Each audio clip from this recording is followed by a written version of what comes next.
I was born right here in Lewisham Hospital, the same hospital that my two sons were born in, and the same hospital that my mother worked in through pretty much her whole professional career as a midwife in the NHS.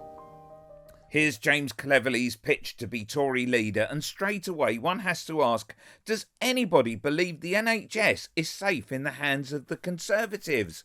Well, Michael Gove wanted to privatise it, Boris wanted to charge people for using it, and Ian Duncan Smith wanted a social insurance system.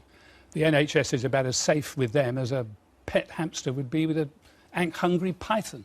So I don't think that's very wise. My dad started a small business not far from here, and when they had me, they were still living in the spare bedroom of my grandparents' house in Catford. So this is Hither Green in southeast London, and when my parents first moved out of my grandparents' house, this is the house, this is the flat, first floor flat that we moved into.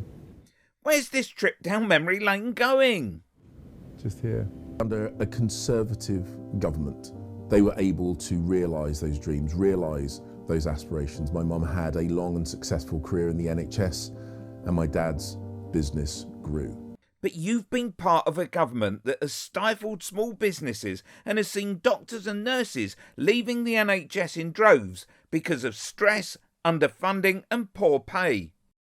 And it's providing the opportunity to other families that I had. That's why I got into politics, and that is what the Conservative Party needs to focus on.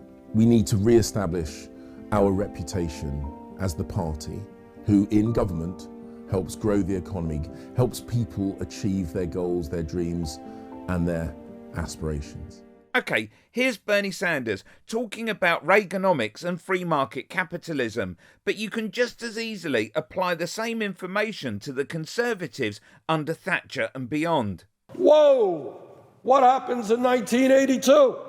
Well, Ronald Reagan is president, and the good news is we are into trickle-down economics. And here it is.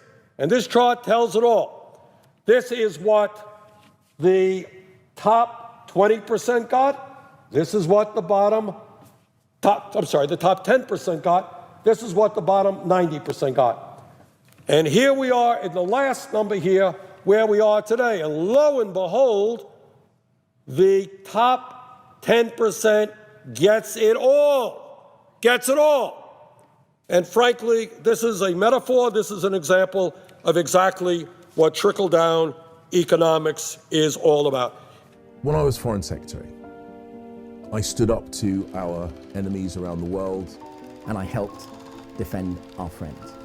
When I was Home Secretary, I recognised how important it was to get net migration under control, and I took action, which has seen those net migration figures come down. When I was party chairman, I campaigned right across the UK, supporting fantastic Conservative candidates and helping them become MPs, often in parts of the country that had never had a Conservative MP before. And I want to make sure that those parts of the country have a Conservative MP once again.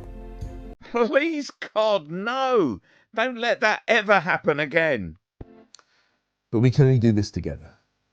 We can only do this as a united party, focused on the needs of the British people, relentlessly working to make their lives better. What a joke. And if we do that, we can once again restore the confidence of the British people in us as a party. That is why I am putting myself forward to be leader of the party, and that is why I ask for your support to make sure this party once again is properly able to serve the British people. The top 10% gets it all. Gets it all. Click here for batshit Cleverly trying to scare you silly about migrants.